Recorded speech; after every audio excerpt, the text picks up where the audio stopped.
Hello there, it's Joe Linz. Hope you're having a great day. Wanted to thank you for joining me this afternoon or today. But what I'm going to be talking about today is finding sellers and how to find sellers and what's the importance of that. And if you look in the city of Fullerton, that's in Orange County, California, I just want to talk about that particular town. It's got a population of about 145,000 people. Year to date, there has been 1,183 sales. So let's just pick a round number, say 1,200 sales have happened in the area, 1,200 listings have sold through the multiple listing service. And you look at that and you say, okay, the top 5 firms in the town or in the area did 20% of that business. So 20% of the business was done, it took 5 firms to do it. 80% of the business was done by just anybody else out there, maybe onesies and twosies and stuff like that. So my point in bringing that part together is that there's a ton of information available and there are a ton of listings available to you. So if you've got 8 times 12 is what? 850, 860 listings that were taken by various sundry other people out there. There's opportunity to be had. So the first thing we want to talk about is where do you find the sellers? And there are services that will allow you to pinpoint areas of where they can anticipate, and the data is available, where they can anticipate that properties are going to sell.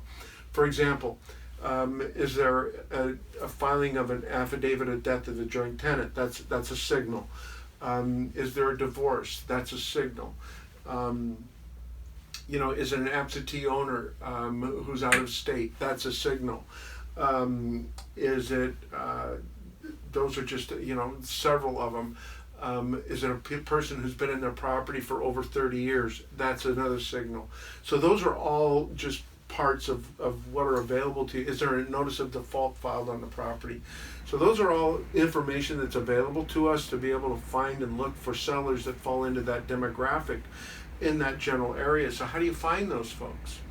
There are services that provide that information, and then there are other services where you can mine for that information because it's all public availability. So the first thing you might want to do is sit down with your local title rep and say, hey, are you able to get me a list of the absentee owners in this area? And you might pick a geographical area. And the numbers are showing that out of every 1,000 homes, there's about a 3% turnover rate every year. So if you want to take 30 listings, you're going to have to make 1,000 contacts. And that's if you get 100% of that business. So you've got to make a lot of contacts, and if you just stay by what the averages are for the top companies, they're representing about 5% of the marketplace. So if you're looking at getting 5%, you've got to make a lot of phone calls to make that happen. And how do you make those contacts? Well, phone calls is one way, and that data is available to you again, and you can follow the do not call list and all of that. The second thing is knocking on the doors, and you don't want to knock on the door and say, hey, hi, my name is Joe, and I see in public records you're getting a divorce. They don't want you to know that, and you don't really want to spill those beans, and I think you'll get a lot of slammed doors. But I think if you approach it to where, hi, my name is Joe Linz, I'm with Century 21 Discovery, and I'm in the neighborhood, and I thought I'd stop by and see if you needed information on your house, the value of your house, and I just happen to have a buyer who may be interested in your property. And you can only say that if you've actually got that buyer, but if you do, that's a great lead-in for what you're doing and answering the questions for these folks and seeing if you can't get the appointment to be able to go in and make that listing presentation for them and get that done. So how else can you do it? You can design letters and postcards, and the out-of-state folks, a lot of people are thinking, hey, maybe this market has hit the top and it's time for them to sell. Well, maybe not. I'm not a believer in that. I think there's still a lot of room to run. And then you look at, okay, people that have been in the property for 30 years, what's going on with them?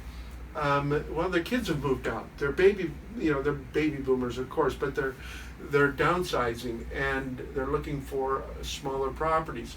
And can you assist them with that? Or they're looking to go into senior living facilities, which are pretty doggone nice these days. So that's what's going on with those. So where you find these people is, I think you partner with your title rep. That's one place to begin.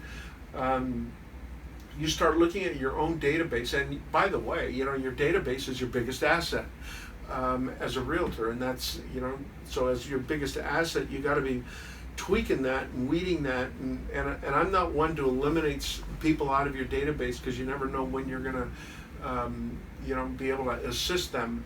But that answer may be not no, but just not right now. And so you want to think about, okay, if it's let's not weed them out, but let's put them maybe in this group over here where we don't contact them as much as on that regular basis. And then the folks that are out of area, you may want to think about now may be a great time to 1031 out of this property in Orange County, and get into a property wherever they're at, and if they're out of state, they can go into a different property out there, or possibly buy 2 or 3 properties, and that just increases their cash flow and their passive income, which is really critical to everybody, and they can bring it into an area to where they can touch it, feel it, and really get their hands wrapped around it. So there's a lot of places to find sellers these days. Buyers are going to come when they find when they come to the listings. So sellers are the ones that we really want to concentrate on, and helping them and assisting them with what their problem is. And I think if you find out what their particular problem or challenge is with that in that property, then we can help solve that challenge by giving them some good alternatives on where they can transfer that wealth to other properties. So I think keep in mind, you've got a lot of public records that are available to you. There are services to provide those names and numbers and email addresses to you. There are title companies that can assist you with addresses, and you might have to do a little digging on your own to improve that. But keep in mind that there's just a ton of activity, and you just got to figure out which one you're going to go after, or which 2 or 3 or 4, and build yourself a great database and a great CRM, which is just a client relationship management tool, and be able to pick one and use it. And it's like one of the major coaches out there said, what's the best CRM out there? And the answer is it's the one you use. So make sure you put that together, have a good database. That's your asset, and go find those sellers. With that, charge on.